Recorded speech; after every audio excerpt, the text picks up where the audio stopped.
রাধে রাধে। ওম নমো ভগবতে বাসুদেবায়। ওম নমো ভগবতে বাসুদেবায়।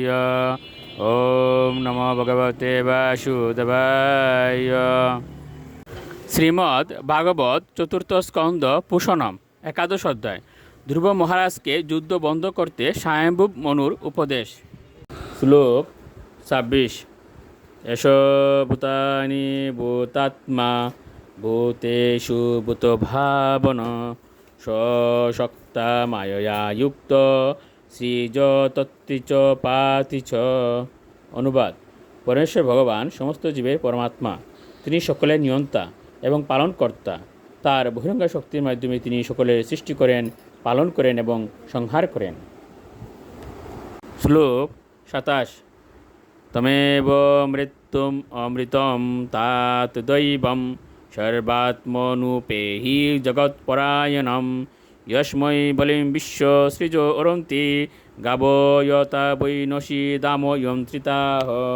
অনুবাদ: হে ধ্রুব, তুমি পরমেশ্বর ভগবানের শরণাগত হও, যিনি জগতের উন্নতির পরম লক্ষ্য। ব্রহ্মা আদি দেবতাগণ পর্যন্ত সকলেই তারই নিয়ন্ত্রণে কার্য করছেন। ঠিক যেমন নাসাবদ্ধ বলিবর্দ তার প্রভুর কার্য করতে বাধ্য হয়। শ্লোক 28। য় পঞ্চবর্ষ জননীম তম বিহায় মাতোষ পত্না বচসা ভিন্ন মর্মা বনম গত তপসা প্রত্যগক্ষম আরাধ্য লেবে মূর্ধ্নি পদম ত্রিলোকা।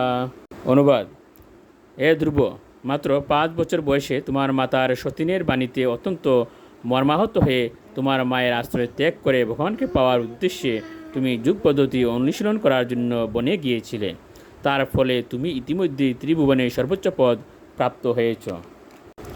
শ্লোক 29।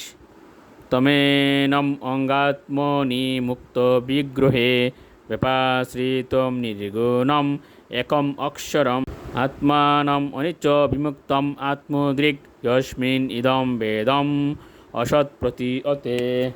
অনুবাদ: হে ধ্রুব, তাই তুমি অক্ষর ব্রহ্ম পরমেশ্বর ভগবানের প্রতি তোমার চেতনা নিবদ্ধ করো। তোমার স্বরূপে অধিষ্ঠিত হয়ে তুমি পরমেশ্বর ভগবানের প্রতি উন্মুখ হও এবং তার ফলে আত্মোপলব্ধি দ্বারা তুমি দেখবে যে জড়জাগতিক সমস্ত বেদগুলি নিতান্তই ক্ষণস্থায়ী। শ্লোক 30। তম প্রত্যগাত্মনি তথা ভগবত্যনন্ত আনন্দমাত্র উপপন্ন সমস্ত শক্তৌ ভক্তিম বিদায় পরমাম শনকৈর বিদ্যা গ্রন্থিম বিবেৎসি মমাহমিতি প্ররুরম।